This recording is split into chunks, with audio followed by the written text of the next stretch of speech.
Non, non, bah, je vous en prie. Bonjour, donc moi je m'appelle Martine Ferrand, je suis infirmière anesthésiste à l'origine et je m'occupe de tout ce qui est qualité et gestion des risques au niveau de notre DMU, au niveau du groupe hospitalier Sorbonne Université. Donc dans un premier temps, je vais vous parler plutôt de tout ce qui est qualité et ensuite de gestion des risques, mais vous allez voir que de toute façon les deux sont intimement liés. Donc, pour ce qui est de la qualité, je commence simplement par vous donner c'est des chiffres un petit peu anciens de 2019, mais en fait, c'est juste pour vous donner une idée du nombre de patients hospitalisés en France. Vous voyez, il y en a à peu près 13 millions en fait, chaque année et plus de 3000 établissements de santé. Tout ça pour dire que les établissements du coup, de santé sont d'importants consommateurs d'énergie, puisqu'on fonctionne H24 et avec un patrimoine forcément immobilier important, parfois vétus, dans lesquels on ne peut pas faire toujours tout ce qu'on veut. On est de gros consommateurs d'eau pour tout ce qui est blanchisserie, cuisine, unité de stérilisation et autres. Et puis, bien sûr, des émetteurs de déchets de toutes sortes. Donc, il est important du coup pour tous les établissements de santé de prendre conscience en fait de leurs responsabilités dans le respect de l'environnement. Et pour ça, la législation va les y aider. Là, je vous ai pris simplement comme exemple la prise en charge, par exemple, des déchets, où on voit très bien que c'est institué dans le Code de santé publique. Et vous voyez, c'est très ancien, puisque vous voyez, c'est 15 juillet 1975. Et vous voyez, parce que ça va être important pour la suite, qu'il y a également un décret de 1997, suivi d'un arrêté de 99, modifié en 2011, et ainsi de suite. Vous voyez que il y a des textes, mais qui sont revus au fur et à mesure du temps, complétés au fur et à mesure des années. En 2009, avec le Grenelle de l'environnement, la législation va s'étendre en fait à une responsabilité sociale et environnementale, principalement sur tout ce qui est échec, réduction des émissions à gaz à effet de serre. C'est vrai qu'en anesthésie, par exemple, c'est vrai qu'on est très pourvoyeur de gaz à effet de serre et tout ce qui est, par exemple, économie d'énergie, par exemple, en arrêtant tout ce qui est ventilation dans les blocs, mettons la nuit quand ils ne sont pas occupés.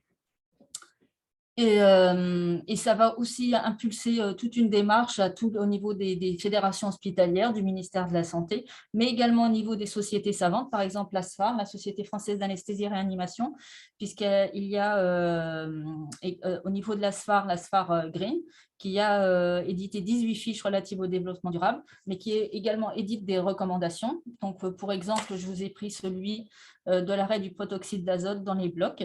Donc, il y a une recommandation qui a été éditée qui recommande de déposer en fait tous les circuits de protoxyde d'azote afin d'en éviter la consommation, mais également les fuites en fait du réseau, parce qu'on s'est rendu compte que même si on n'en consomme pas, en fait, il se trouve qu'il y a des fuites qui sont donc du coup à l'origine d'une pollution involontaire, mais pour autant qui existe. Et puis, ça a un autre impact, un impact pécunier. Du coup, les établissements de santé, on a donc là toute la législation qui oblige les établissements de santé à s'occuper de tout ce qui est environnement, etc., et développement durable. Mais pour autant, ils sont confrontés à de nombreuses contraintes que je n'aurai pas besoin de vous développer. Tout ce qui est à caractère financier, tout ce qui est réglementation en termes d'hygiène et de sécurité patient, et tout ce qui est obligation liée au service public. Comme je vous disais tout à l'heure, ça fonctionne H24, 7 jours sur 7 pour maintenir la continuité de l'offre de soins. Donc, du coup, la démarche de développement durable, elle va contribuer en fait à cette amélioration de la qualité, de la sécurité aussi, tant des professionnels d'ailleurs que des patients, et en même temps jouer sur les coûts. Donc, du coup, la démarche de développement durable est une démarche d'amélioration continue de la qualité. Donc, une démarche qualité, qu'est-ce que c'est? C'est se fixer des objectifs à atteindre. En fonction de ces objectifs, identifier les dysfonctionnements et les écarts que l'on pourrait retrouver, les analyser et puis mettre des mesures correctives au regard afin de nous corriger et ensuite évaluer ces mesures correctives afin de pouvoir les réajuster si besoin. Donc, en fait, en clair, on fait quand même de la démarche qualité parfois sans le savoir, parce que c'est quelque chose qu'on fait régulièrement.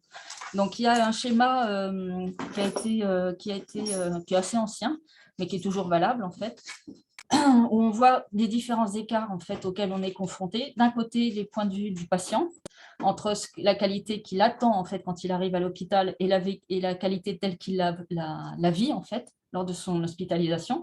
Et là, entre les deux, on a un écart de satisfaction. Et de l'autre côté, côté hôpital, on a la qualité qu'on souhaiterait pouvoir donner et la qualité que l'on peut délivrer. Et là, il y a un écart évidemment de délivrance.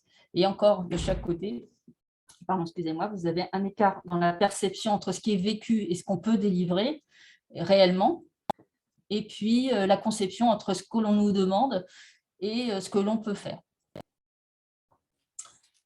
Donc, il y a la démarche qualité a été également modélisée avec la route des mines. C'est peut-être quelque chose dont vous avez déjà entendu parler.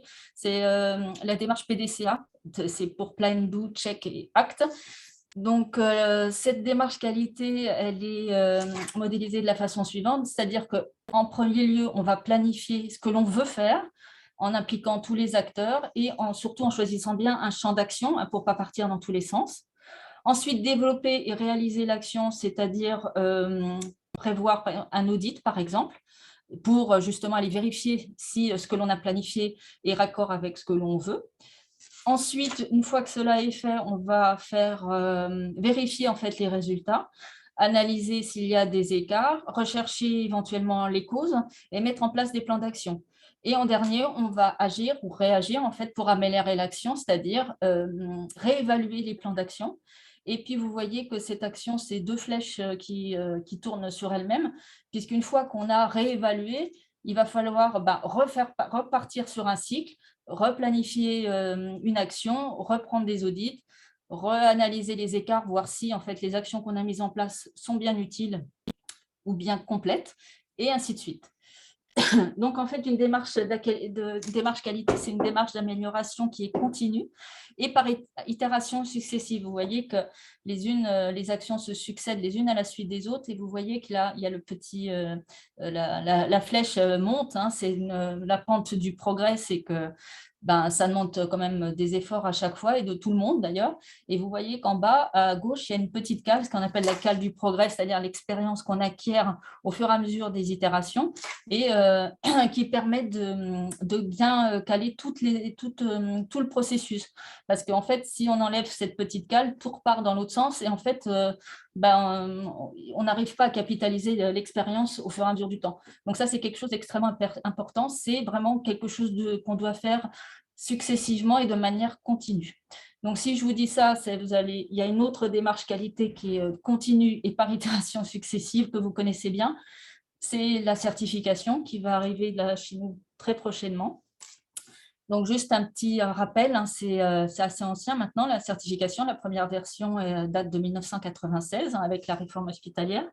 Donc, juste pour rappel, la certification, c'est une procédure qui est obligatoire, hein, quel que soit le type d'établissement de santé, et qui est basée sur l'évaluation externe des établissements de santé par rapport à un référentiel. Le référentiel de la certification est élaboré par la HAS. Les objectifs étant de savoir si quel est notre niveau de réalisation par rapport à ce référentiel, de façon à mettre en place un système d'amélioration de la qualité et de la sécurité des soins, puisqu'on va travailler, c'est ce que je vous disais tout à l'heure, hein, les deux sont intimement liés, tant sur la qualité que la sécurité des soins. Et dans là, on va avoir soit différents niveaux de qualité en fonction des résultats qui seront donnés en fonction de chaque établissement. En 2005, on a la deuxième version et c'est là que on va commencer à parler de développement durable. Alors, ce n'est pas complètement intégré encore à la certification, mais certains termes, ils sont déjà présents. Principalement tout ce qui est qualité de l'eau et de l'air et de l'élimination des déchets, donc jusque-là en 2005. 5 ans après, on a la troisième version et là, il y a un engagement qui est réel en fait du développement durable. Et là, par le biais on va avoir 8 critères qui sont relatifs, toujours dans une démarche, encore une fois, là aussi, vous voyez, d'amélioration continue et durable. Alors, on retrouve l'air, la gestion de l'air et de l'eau. Et là, on va jouer aussi sur les achats éco-responsables. Parce que c'est pas le tout on va travailler sur l'élimination des déchets, mais il faut déjà remonter un peu la chaîne et puis voir ce que l'on achète aussi, quels achats on peut faire de façon aussi à faciliter les déchets ensuite. l'élimination des déchets. Et ensuite, le développement durable est également intégré à sur différents volets, excusez-moi, de la certification, notamment sur la qualité de vie au travail, je vais revenir juste après.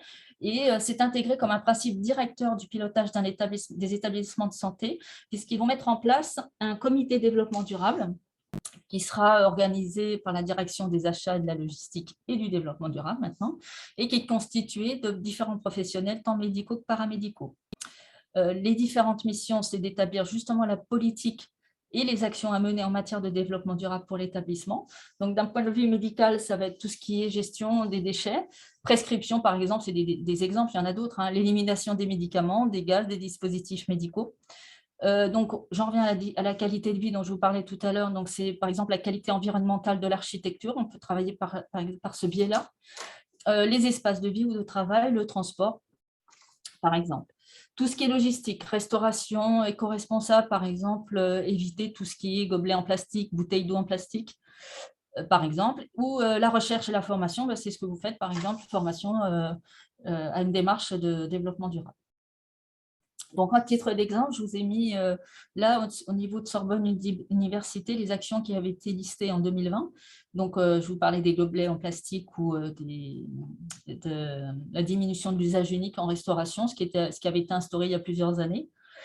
Les sites sans mégots, ça rejoint aussi l'interdiction de fumer. Donc, ça vient renforcer en fait déjà une autre législation. Donc, ça vient aider. Monter une filière carton, là, c'est sur Saint-Antoine et Thonon, par exemple, pour l'élimination, ou l'affichage des actions au niveau du self, tant pour les professionnels d'ailleurs que pour les patients. Donc, pour en revenir à la certification, on en est maintenant, en 2022, cette année, à la 5e version en fait, de la certification. Il y a un tout nouveau référentiel qui a été édité. Alors, il est structuré un peu différemment des précédents. Celui-là, il est structuré en 3 chapitres. Le patient, qui prend de plus en plus sa place en fait, au niveau des actions menées à l'hôpital, les équipes de soins et l'établissement. Donc, c'est structuré en 3 chapitres et chacun de ces chapitres va correspondre à un champ d'application. Alors, champ d'application, il y en a 3 également. Ça va dépendre soit d'un patient, c'est-à-dire la personne âgée, la personne en situation de handicap, l'adolescent, par exemple, des patients, des prises en charge particulières, des circuits de patients, par exemple, ça en a un deuxième. Ça va être tout ce qui est ambulatoire, interventionnel, par exemple. Ou alors, ça peut être un champ d'application qui correspond plutôt à un service, c'est-à-dire tout ce qui est maternité, soins critiques, par exemple. Donc, ces chapitres, une fois qu'on leur a donné un champ d'application, ils vont avoir chacun un objectif. Hein, et chacun de ces objectifs, on va leur demander un niveau d'exigence particulier. Donc, il va y en avoir 3 encore, hein, tout marche par 3. Il y a les standards, c'est-à-dire ce qu'on attend, par exemple l'identito-vigilance ou le développement durable, hein, qui est maintenant un standard. Vous avez tout ce qui est critères avancés, c'est-à-dire ce qui est souhaité mais qui n'est pas encore exigible. Ça va être par exemple tout ce qui est conciliation médicamenteuse. Et en dernier, vous avez les impératifs. Alors, ceux-là, ils sont importants. Il y en a 17 en tout. Et si on répond par la négative à l'un de ces critères, la HAS va s'accorder le droit de refuser la certification à l'établissement. Donc, en exemple de ces critères impératifs, vous avez la prise en charge des médicaments à haut risque, par exemple, ou tout ce qui est checklist ou bloc opératoire. Donc, ça, un répondu négatif par la négative à l'un de ces impératifs, ça peut complètement revoir la certification au niveau de l'établissement. Donc, c'est quand même quelque chose d'assez important. Donc, pour ce qui est du développement durable, donc il fera partie du chapitre numéro 3, c'est-à-dire de l'établissement. On va s'interroger sur le fait de savoir s'il dispose d'une réponse adaptée et opérationnelle aux risques auxquels il peut être confronté. Et dans le critère, ça va être de savoir si on maîtrise ces risques. Et donc, on est bien sur tout l'établissement et donc niveau d'exigence qui sera standard. Donc, quel type d'action on va demander au niveau de la certification pour le développement durable? Ça va être, on revient encore en fait à la consommation d'énergie ou des eaux, savoir si c'est connu et surtout s'il y a bien un plan d'action qui est mis en place. Même chose pour tout ce qui est déchets, parce que comme je vous l'ai dit tout à l'heure, vous voyez, ça date de 2005, donc c'est des actions qui sont déjà anciennes. Donc, on veut savoir où on en est exactement sur ces filières-là, si elles sont bien respectées. Et c'est vrai que depuis toutes ces années, en fait, on se rend compte qu'effectivement, par exemple, tout ce qui est déchets qui étaient avant éliminés dans du DASRI, il est maintenant dans des une filière beaucoup plus dans une autre filière ou qui ne demande pas du tout la même élimination. Donc, en fait, vous voyez tout l'impact que ça a derrière. Et puis, la politique de sensibilisation des professionnels pour la protection de l'environnement, ce que je vous disais par exemple tout à l'heure pour tout ce qui est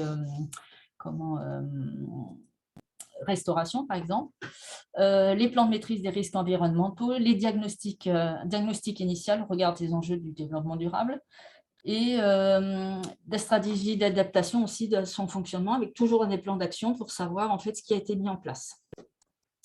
Donc, à titre d'exemple, je vous ai mis par exemple que là, comme évaluation, en matière d'évaluation, parce que bon, comme je vous ai dit tout à l'heure, s'il y a un écart, il va falloir aller s'assurer qu'en fait, il n'y a pas d'écart par rapport à ce qui nous est demandé. Donc, il va falloir l'évaluer et cette évaluation va pouvoir se faire, par exemple, pour les déchets, par le biais d'un ce qu'on appelle un patient traceur, qui est une méthode d'analyse qui va être très développée pour les prochaines itérations de la certification. Donc, qu'est-ce que c'est qu'un patient traceur? C'est de l'évaluation de la qualité de la sécurité des soins, bien évidemment. En fait, comment ça marche? C'est qu'après avoir recueilli le consentement… Excusez-moi, Oui, je peux vous poser une question? oui, bien sûr, allez-y. C'est sur le diapo juste avant. Oui. Au niveau de la politique de sensibilisation des professionnels pour la protection de l'environnement et le développement durable, vous avez des idées de l'indicateur parce qu'il y a les patients, comme vous dites, les patients test entre guillemets, mais Oui, c'est ça le patient traceur, oui. patient traceur, mais comment la HAS va évaluer précisément C'est ce que c'est par le biais de ces méthodes Ok, d'évaluation, en fait. ok, autant pour moi. Non, non, mais c'est pas de souci. En fait, ce qu'on va faire, c'est que là, par exemple, là, dans un patient traceur, on va aller, après, on va recueillir déjà le consentement du patient, bien sûr, et on va aller, avec une grille qui est déjà préétablie, en fait, par la HAS, on va aller rencontrer le patient et lui en demander, même si déjà on lui en a parlé, si, par exemple, pour tout ce qui est restauration, si on reste sur ce plan-là, savoir si on l'a, si on lui en a déjà, si on l'a sensibilisé à ça ou pas. Et d'un autre côté, donc il y a une rencontre avec le patient et une rencontre également avec l'équipe. Et là, au niveau de l'équipe, là aussi, pareil, il y aura une grille qui est préétablie par la HAS et dans laquelle on va pouvoir, par exemple, leur demander sur les déchets, les filières, si les patients, les professionnels connaissent bien les filières d'élimination des déchets, par exemple la consommation d'eau si on est au bloc par exemple, comment ça se passe au niveau de la stérilisation, etc. En fait, et on va confronter en fait les deux et on va pouvoir mettre des plans d'action en fait suite à cette évaluation. C'est comme ça va fonctionner. Ok, merci. Je vous en prie. Ok.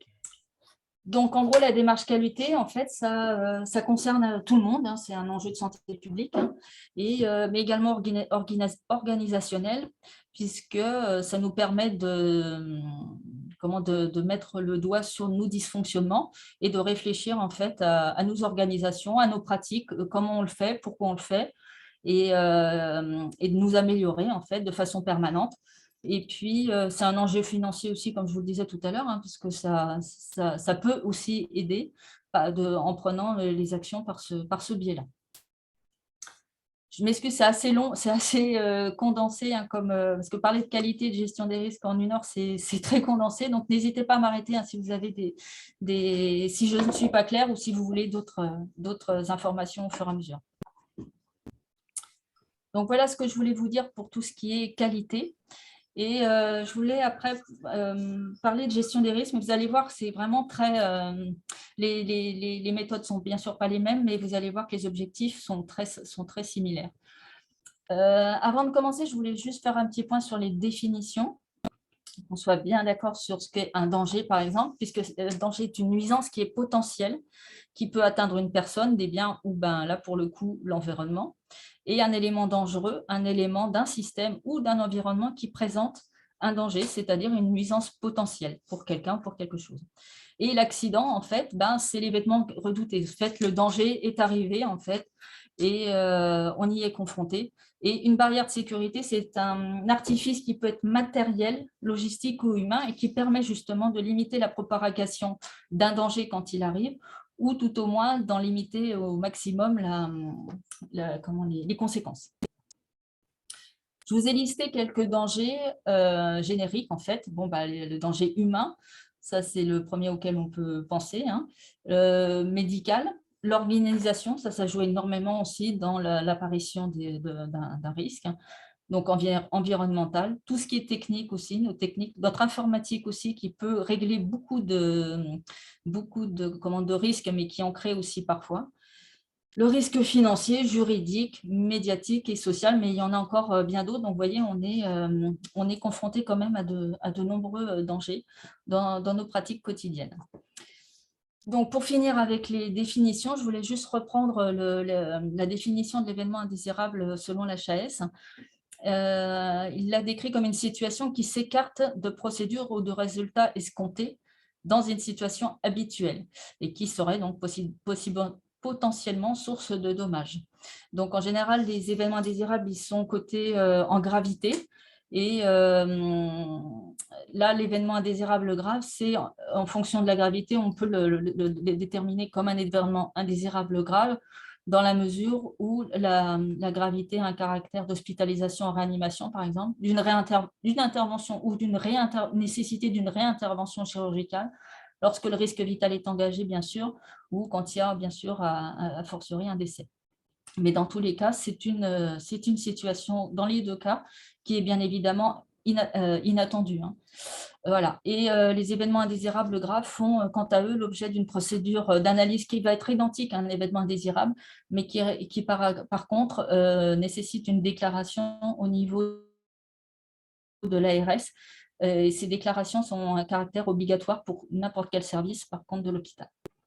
Et vous avez un autre type d'événement qui est très important et qu'on ne déclare peut-être pas suffisamment, qui sont les événements porteurs de risques. Ces événements, c'est-à-dire que l'événement s'est passé, il n'a pas engendré de conséquences pour le patient, mais par contre, a posteriori, on se dit que quand on analyse la situation, on se rend compte qu'effectivement, il y a eu peut-être à plusieurs occasions ou même à une seule, mais un dysfonctionnement et que ce dysfonctionnement aurait pu, s'il avait été au bout, aurait pu causer de graves conséquences. Et c'est intéressant d'analyser ces événements-là parce qu'ils n'ont pas encore engendré de conséquences. Donc, c'est intéressant de les analyser tant qu'ils n'en ont pas encore engendré. Donc, de la même manière qu'on a une démarche qualité, il y a une démarche de gestion de risque. Donc, comme vous voyez, ça reprend la démarche qualité, hein, c'est identifier l'événement en lui-même, l'analyser, évaluer et hiérarchiser les risques, mettre en place un plan d'action et suivre et évaluer le plan d'action. Vous voyez, c'est la même type de chronologie. Et l'objectif est de diminuer le risque de survenue de ces événements, ou tout au moins de réduire au maximum leur impact, puisqu'on sait très bien que le risque zéro, malheureusement, n'existe pas. Donc, pour ça, on a différentes méthodes. Des méthodes de risque a priori ou a posteriori, sachant que quelle que soit la méthode utilisée, elles ne doivent en aucun cas être l'occasion de rechercher une responsabilité, quelle qu'elle soit individuelle ou collective d'ailleurs.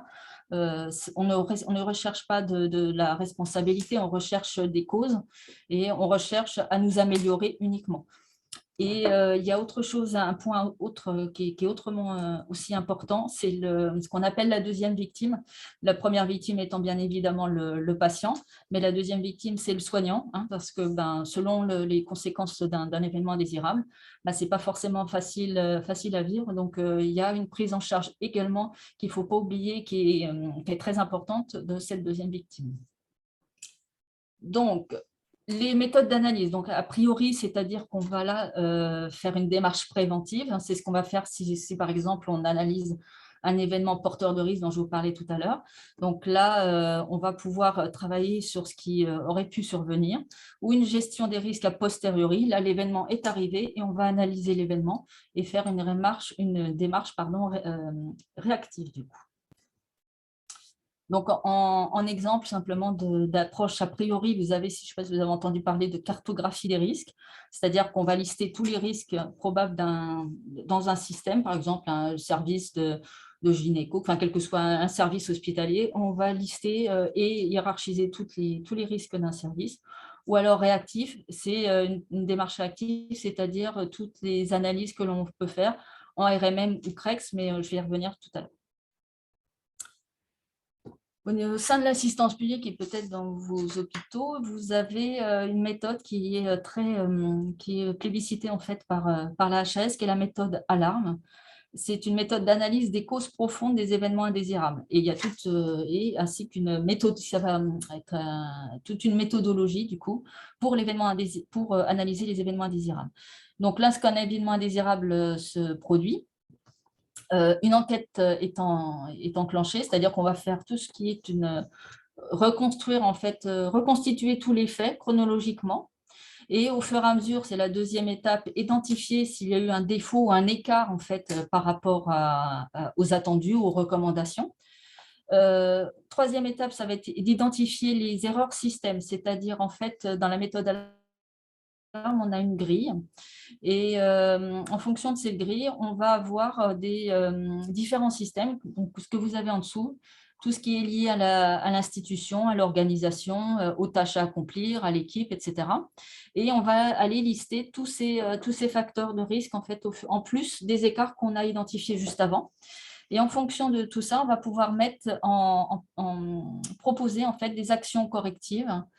Et en général, ces actions correctives sont validées lors d'un CREX ou d'une RMM de façon collective. Ça ne se fait pas tout seul dans son coin, une analyse d'événements indésirables. Et une fois que ce plan d'action est validé, on va le mettre en œuvre et ensuite en assurer le suivi, comme je vous disais tout à l'heure. Et vous avez une autre méthode encore, tout ça c'est une méthode a posteriori, la méthode Minos. Alors elle est plutôt, elle est un petit peu plus récente et elle nous vient de l'aéronautique. C'est une méthode d'investigation organisationnelle et systémique. Et elle va nous permettre de nous sécurisation de nos pratiques, en fait. Et elle va nous permettre aussi de s'interroger sur à quel moment, en fait, on va, lors d'un événement, perdre le contrôle, à quel moment on perd le contrôle de la situation et est-ce que l'on a à chaque étape de la prise en charge des actions de prévention, mais aussi de récupération si un événement indésirable survient. Voilà, c'est une autre façon en fait de percevoir l'événement indésirable, mais qui peut être parfaitement complémentaire en fait de la méthode ALARME. Donc, toutes ces méthodes reprennent ce que je vous disais, la même chose, c'est identifier déjà les événements indésirables. Alors, ça peut être par un logiciel quel qu'il soit. Bon, à l'assistance publique, on a Osiris, mais bon, ça peut être aussi un cahier, enfin, peu importe. Du moment qu'on identifie, on détecte bien l'événement indésirable. Ensuite, on l'analyse, comme je viens de vous le dire. Ensuite, on le partage, surtout l'intérêt, c'est ça, c'est de partager au maximum nos événements de façon à éviter au service d'à côté, par exemple, qui peut être confronté au même événement, de lui dire, voilà, nous, il nous est arrivé ça, et de lui partager pour éviter que ça se passe à côté aussi, dans le service d'à côté. Et puis, donc ça peut être par le biais de CREX ou de RMM, mais ça peut être aussi en conseil de bloc, par exemple, lors de réunions d'équipe, ou éventuellement, si vous connaissez peut-être le COVIRIS, c'est le comité des vigilances et des risques, il y en a par établissement, et les analyses peuvent être aussi partagées lors de ces COVIRIS. Et donc après, on met en œuvre le plan d'action et on contrôle, comme déjà dit précédemment. Donc, je voulais juste revenir sur le CREX. Je ne sais pas si vous en avez peut-être dans vos services de mise en place des CREX et des RMM. Donc, les deux marchent un petit peu différemment. Comité de retour d'expérience, c'est une démarche qui est collective. Enfin, les deux sont des démarches collectives. Celle-ci, c'est un recueil des déclarations et des déclarations d'événements indésirables. Alors, celle-là, par contre, je vous parlais de gravité tout à l'heure. Il y a 5 graduations dans les événements indésirables. Le CREX s'occupe plutôt des événements de 1 à 3 et plutôt les 4 à 5 sont réservés plutôt plus pour les RMM. Donc, quoi qu'il en fût, dans les deux cas, ça nécessite une implication forte des acteurs. Il faut, pour faire les itérations, ce que je vous montrais tout à l'heure, la pente de la réussite, là, ça nécessite de toute façon une forte implication de tout le monde. L'objectif étant toujours le même, c'est de s'améliorer, de comprendre ce qui s'est passé et puis éviter que ça se reproduise surtout. Et ensuite, l'analyse, elle va se faire de la même façon que ce que je viens de vous dire précédemment, soit par la méthode ALARM, soit par la méthode MINOS, et elle va être ensuite partagée lors du CREX suivant. La revue de morbie et mortalité, donc c'est des événements beaucoup plus graves qui ont entraîné un décès ou une complication. Donc, c'est toujours une analyse collective, comme le CREX, et c'est rétrospectif et systémique. L'objectif est exactement le même, mettre en œuvre le suivi des actions, réduire les risques et améliorer la prise en charge et la sécurité des patients, avec toujours les mêmes méthodes d'analyse, ça ne change pas. Donc là, je vous ai mis un petit tableau récapitulatif, en fait, où vous avez donc les événements concernés entre la RMM et les CREX. Donc, comme je vous disais, vous voyez, ça joue sur la gravité. Vous voyez, c'est tous les décès, c'est des accidents qui ont plus grosses conséquences que lors des CREX. C'est toujours un groupe pluridisciplinaire. C'est un ensemble d'équipes médicales et paramédicales pour la RMM, mais ça peut être aussi la même chose en fait pour le CREX. Plus il y a de personnes impliquées, mieux c'est. Le responsable, c'est un médecin plutôt pour les RMM, c'est un référent qui est pas obligatoirement, plutôt un paramède pour les CREX. Les méthodes d'analyse, ce sont les mêmes, c'est MINOS ou ALARM ou les deux. Périodicité, c'est entre 4 et 6, mais après, c'est vraiment variable d'un service à l'autre. Et les CREX, c'est plutôt un par trimestre. Confidentialité, traçabilité, c'est exactement la même chose. Deux le monde est soumis au secret professionnel. Il y a des comptes rendus qui sont rédigés à chaque fois, le suivi des actions. Et pour les deux réunions, il doit y avoir un bilan annuel pour ces deux réunions. Et la communication, c'est pareil, c'est de la traçabilité des comptes rendus par le responsable de la RMM. Même chose pour le CREX. Et tous ces bilans sont centralisés normalement par les coordinateurs de risque de chaque établissement. Et tout à l'heure, je vous ai parlé aussi d'autres choses. C'est encore un autre moyen en fait, de suivre en fait, les risques. Et c'est là, donc ça, c'est la démarche a priori. C'est un diagnostic donc, des vulnérabilités d'un système. Donc là, on va recenser donc, différentes sources d'informations. Donc, c'est soit les déclarations OSIRIS, soit les événements déclarés lors des RMM, lors des CREX, les indicateurs dont vous parliez tout à l'heure, les indicateurs de suivi, les réclamations aussi que font les patients, les résultats d'audit. Enfin, on va confronter tout ça et on va les recenser en fait et puis hiérarchiser les risques en fonction de ces déclarations et définir un plan de maîtrise. Donc, vous voyez, on n'attend pas que l'événement arrive, on sait qu'on a une vulnérabilité, par exemple, le médicament, la prise en charge médicamenteuse, on sait que, par exemple, que dans le service dans lequel on travaille, c'est une vulnérabilité, et on va déclencher à chaque, au regard de tout ça, du médicament, toutes les actions que l'on a mises déjà en place pour sécuriser la prise en charge médicamenteuse. L'objectif est le même, c'est identifier donc déjà nos vulnérabilités, parce que ça c'est important de savoir quels sont nos points faibles entre guillemets pour pouvoir travailler dessus. Les hiérarchiser parce que les risques, on peut avoir un risque qui est très fréquent mais qui n'est pas grave et inversement un risque qui est très grave mais qui va arriver qu'une fois de temps en temps mais ce n'est pas pour autant qu'il ne va pas falloir s'en occuper. Et puis hiérarchiser, ça va permettre de définir les priorités des actions que l'on va mettre en place en fonction de ces risques. Voilà, donc comment on peut qualifier, on va dire, la gravité des risques.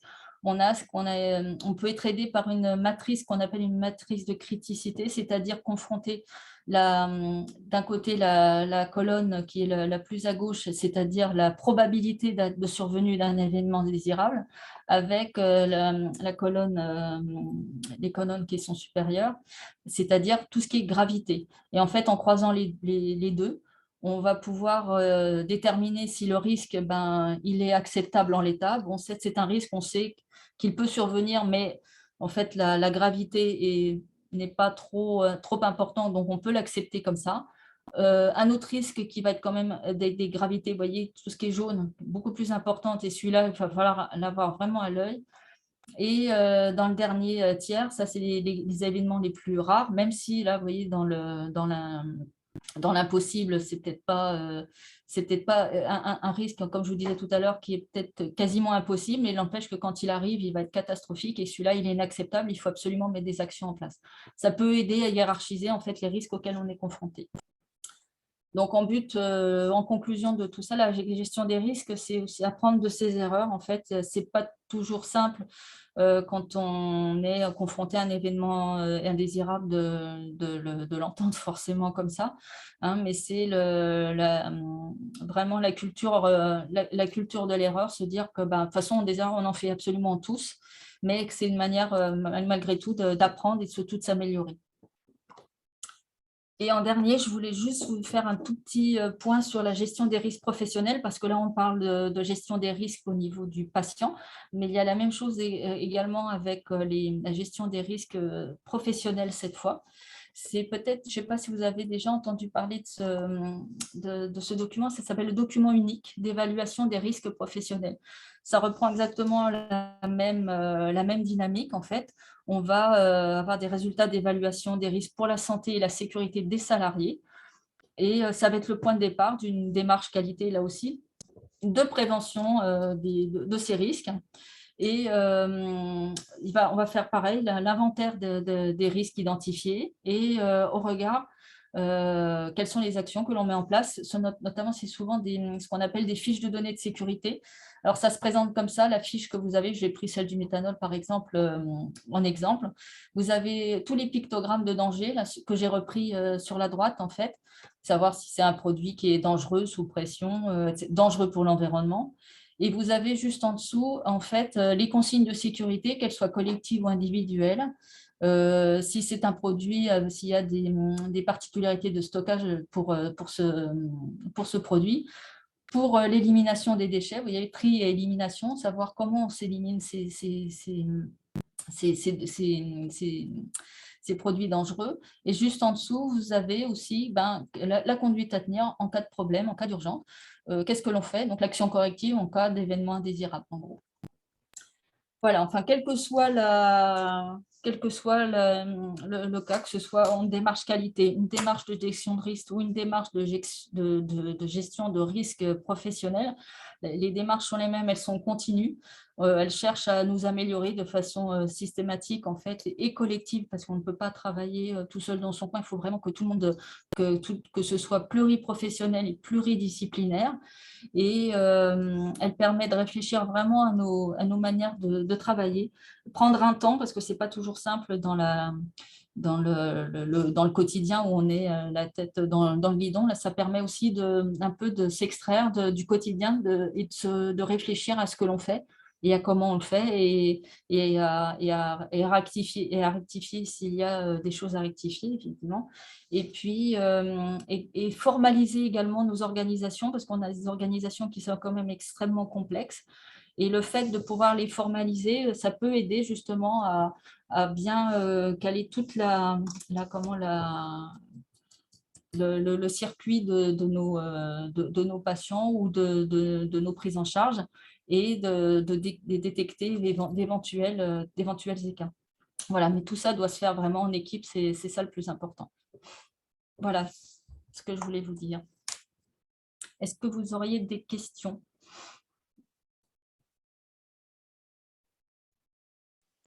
Pour moi, c'est clair. Tant mieux, parce que je suis désolée, hein, c'est assez, compact, mais… Et du coup,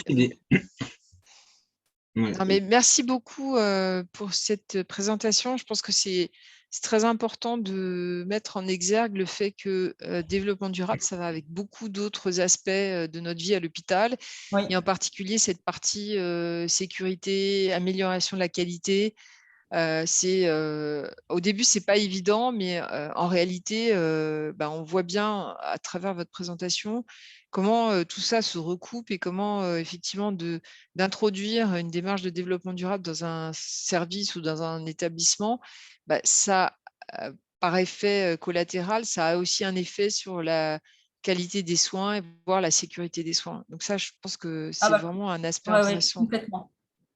Oui, oui, pour vous donner un exemple, vous voyez, on a eu dans le service une erreur médicamenteuse et une des actions de qui a été analysée en RMM, une des actions, ça va être de réfléchir en fait à la composition de nos plateaux d'anesthésie et on va y mettre y réfléchir aussi d'un point de vue développement durable pour savoir si tous les médicaments ont nécessité d'être préparés à l'avance. Si oui, est-ce qu'ils peuvent être remplacés par des médicaments, par exemple, vous savez, en seringue déjà pré-remplis, ce qui permettrait d'éviter de préparer tous les jours des médicaments et du coup d'avoir une réduction de préparation, du coup d'éviter d'éliminer tous les jours des médicaments qu'on aurait pu éviter de préparer et puis c'est diminuer aussi la consommation de seringues, de compresses, d'aiguilles, etc. Donc, vous voyez que ça a toute sa place, en fait, vraiment, et dans la qualité, et dans la gestion des risques. Et puis, c'est une autre façon de percevoir, je pense, nos pratiques, et je trouve ça très intéressant.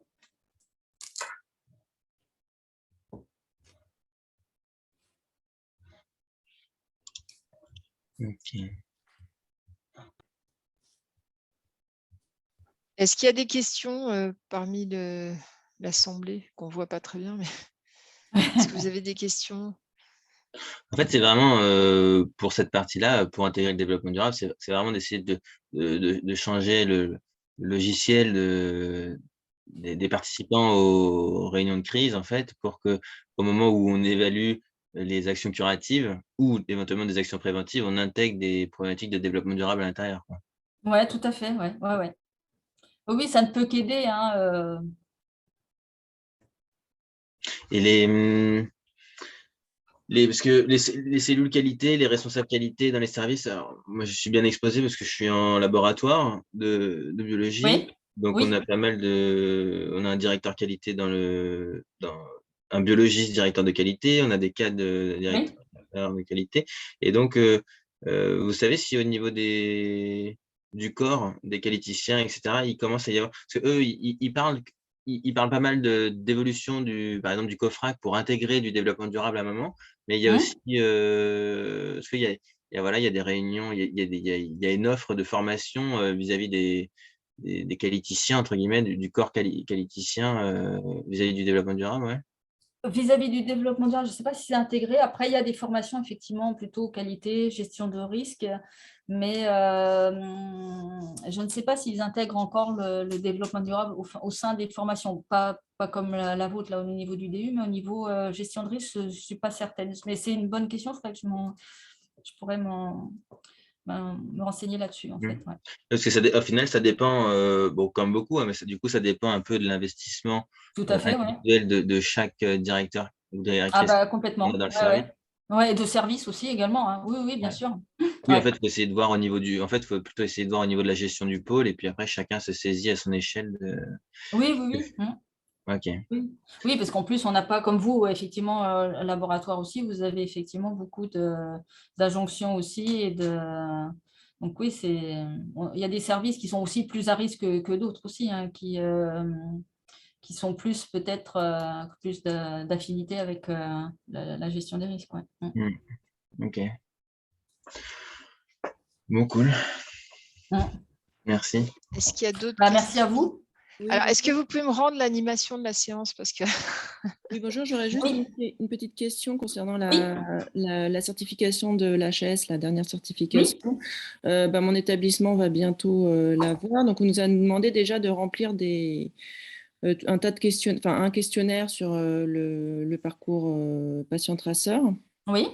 Et c'est vrai que moi, déjà, avant de faire ce DU, je n'étais pas au courant qu'il y avait eu des items développement durable dans cette certification. Et Oui. je ne me rappelle pas avoir vraiment beaucoup de questions là-dessus. Mm. Donc, est-ce que, à ma connaissance, ce n'est pas un critère impératif Ça l'est euh, pas encore, c'est un critère standard. standard? Oui. Et c'est vrai que du coup, nous, notre service qualité nous en a pas parlé du tout, en fait. Non, mais je suis d'accord avec vous. C'est vrai que la communication par rapport à ça, moi, depuis l'année dernière, j'ai fait ce cours l'année dernière, je l'ai découvert effectivement qu'on parlait de développement durable à la certification aussi. C'est quelque chose qu'on communique, je suis entièrement d'accord avec vous, qu'on ne communique pas assez au niveau enfin, on ne profite pas en fait de la certification pour travailler sur comment sensibiliser sur le développement durable. En fait, ce serait une bonne occasion pourtant. Oui, bah, je pense, parce que ça Ah bah peut quand même complètement. induire Ouais, ouais. pas surtout la direction à progresser un peu là-dedans, parce que quelquefois, c'est Oui, difficile. oui, tout à fait. Et puis sans compter que là, la certification, ça va être énormément de terrain. En fait, les experts visiteurs vont être énormément sur le terrain. Donc, c'est vrai que ça pourrait être intéressant justement de beaucoup plus se communiquer à ce sujet-là. Surtout que c'est un sujet qui ne va prendre de l'ampleur au fur et à mesure des années. Ça l'est de plus en plus et ça va le devenir de plus en plus. Donc, oui, c'est vrai qu'on on ne communique pas assez là-dessus. Je suis d'accord avec vous. Excusez-moi, vous pouvez nous redonner l'item justement de l'objectif de la certification, parce que j'avais noté Développement 3.6. Ouais, développement durable. Ouais. Je vais vous le C'est un peu- redonner. Attends. Il me semble que j'ai noté 3.6 et là je revois risque C'est numérique quand je tape sur 3.6, Google. Ouais. Voilà, 3.6, c'est le 0,4. Les risques environnementaux et enjeux du développement durable sont maîtrisés. C'est le chapitre 3. Ouais. Ah, c'est bizarre, quand je tape ça dans Google, il me sort risque numérique, mais j'ai du mal à regarder. Ah, Ok. d'accord. Attendez, je l'ai là. Je vais vérifier si je ne me suis pas trompée. Non, mais c'est peut-être moi qui. Non, j'ai ça, ouais, 3.6. Ok, super, merci. Ah ouais. Je vous en prie. Alors, je vais mettre ça. Hop, ah mince. Ok. Voilà, si vous me rendez la main, bah, c'est gentil. Et je vous rends la main. Et du coup, je vais arrêter l'enregistrement. Ah non, pardon. Voilà. Est-ce que c'est bon pour vous? Non, je ne suis pas encore nommée. Non, je n'ai pas encore la main. Alors, attendez. Vous avez mis sur mon nom, c'est ça? Vous avez Arrêtez. cliqué sur les petits points. En fait, il faut Voilà. aller sur mon Là, nom ça et doit sur être les bon, petits je points pense. en haut. Là, ça devrait être bon, je pense, non? Et puis, alors, je vais essayer de voir si je peux désactiver l'enregistrement. Ah bah, c'est peut-être Non. suspendre l'enregistrement. Non, c'est moi qui l'ai encore. Donc Ouais, alors allez-y. voilà. Donc,